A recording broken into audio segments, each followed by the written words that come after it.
আদালতের জজেরা যারা এই মামলা শুনছিল, এসএসসি মামলা, তারা বিজেপির প্রার্থী আজকে, এবং যারা পরিকল্পিতভাবে বিজেপির কথায় রায় দিচ্ছে। এসএসসি 2016 সালের গোটা নিয়োগ প্রক্রিয়াকে খারিজ করে দিয়েছে কলকাতা হাইকোর্ট। ক্ষুব্ধ অভিষেক বন্দ্যোপাধ্যায়। মমতা বন্দ্যোপাধ্যায়ের পথ ধরে তিনিও বিচারপতিদের বিরুদ্ধে আনলেন বিজেপি যোগের অভিযোগ। মুহূর্তেই উল্টো কথা অভিষেকের মুখে, তখন নিশানায় অভিজিৎ গঙ্গোপাধ্যায়। তাহলে একজন বিচারপতি বিজেপিতে জয়েন করেছে, তার মানে তো সব বিচারপতি বিজেপি হয়ে গেল? আমি তো তা বলছি না। কলকাতা হাইকোর্টকেও তুলে দেওয়ার কথা বললেন অভিষেক বন্দ্যোপাধ্যায়, দিলেন অবাক করা যুক্তি। দেখুন, 100 দিনের টাকা যখন বন্ধ ছিল, আমি বলেছিলাম যে হতে পারে যে 10 জন মানুষ, 100 জন মানুষ, 1000 জন লোক, 5000 জন লোক হয়তো দুর্নীতি করেছে। তার জন্য আপনি 60 লাখ মানুষের টাকা বন্ধ করে রাখতে পারেন না।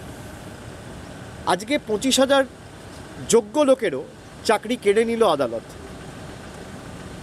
তার মানে আদালতের তর্কেই যদি আমি ধরি, একজন বিচারপতি থাকাকালীন বলেছে BJP approach me and I approach BJP, মানে বিজেপির সাথে তিনি যোগাযোগে ছিলেন।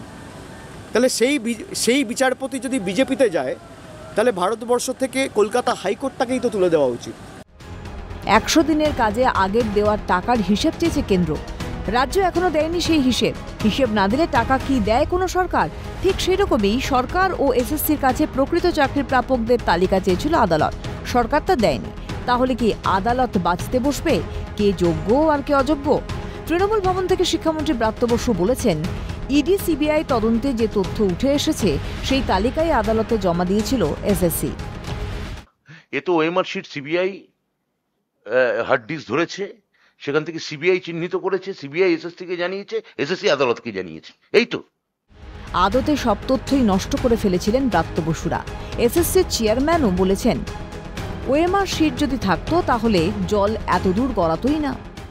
আজকে যদি অরিজিনাল ওএমআর থাকতো তাহলে তো ব্যাপারটা এত দূর গড়াতোই না।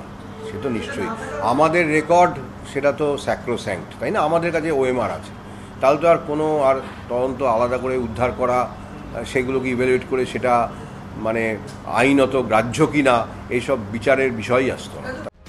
উত্তরপত্রগুলো নষ্ট করে দেওয়ায় আজ বিপন্ন যোগ্য চাকরি প্রার্থীরা। কেন নষ্ট করে দেওয়া হয়েছিল সব ওএমআর শিট? কোন দুর্নীতিকে আড়াল করতে? মুড়ি মুরগিকে এক করে দিয়ে লাভের গুড় খেতে চেয়েছিল তৃণমূল? প্রশ্নগুলো উত্তর নেই অভিষেক বন্দ্যোপাধ্যায়ের কাছে। আদালতও বলেছে, সরকার ও এসএসসির অসহযোগিতায় গোটা নিয়োগ প্রক্রিয়া বাতিলের নির্দেশ দিতে বাধ্য হয়েছে আদালত। ক্ষিপ্ত মুখ্যমন্ত্রী। কিন্তু অভিষেক বন্দ্যোপাধ্যায়ের এত পোষা কেন? বাড়তি পদ তৈরি দিয়ে সিবিআই তদন্তের নির্দেশে, প্রয়োজনে হেফাজতে নিয়ে জিজ্ঞাসাবাদের নির্দেশে, সেরকমই ইঙ্গিত ছিল অভিজিৎ গঙ্গোপাধ্যায় সেদিনের কথায়। তাহলে আমার সামনে যে কাগজপত্র এসে গিয়েছিল তাতে বোঝা গিয়েছিল যে এই সুপার নিউমারি পোস্ট ক্রিয়েটে মন্ত্রিসভার প্রতিটি সদস্য জড়িত, প্রতিটি সদস্য। এবং এটা ইনিশিয়েট করেছিলেন মমতা ব্যানার্জির একজন অত্যন্ত ঘনিষ্ঠ জোচ্চর একটি ছেলে আছে, চ্যাংড়া ছোড়া, নিজেকে পলিটিশিয়ান বলে, সে, আমি তার নাম মুখে আনতে চাই না। তার নির্দেশে মন্ত্রিসভা চলছিল, শুধু মমতা ব্যানার্জির নির্দেশে নয়। ইমিডিয়েটলি তার গ্রেপ্তার চাই। নিয়োগকাণ্ডে বেশ বিপদে জেলবন্দি কালীঘাটের কাকু। মিলে গেছে কাকুর গলা। তদন্ত দ্রুত করতে তদন্তকারী সংস্থার উপর আছে আদালতের চাপ। বাড়তি পদ তৈরি নিয়ে সিবিআই তদন্তের নির্দেশ কি বাড়তি চাপে ফেলে দিয়েছে তৃণমূলের যুবরাজকে? তাই কি নিশানায় কলকাতা হাইকোর্ট? প্রশ্নগুলো ঘুরপাক খাচ্ছে বঙ্গ রাজনীতিতে। Bureau report, Calcutta news.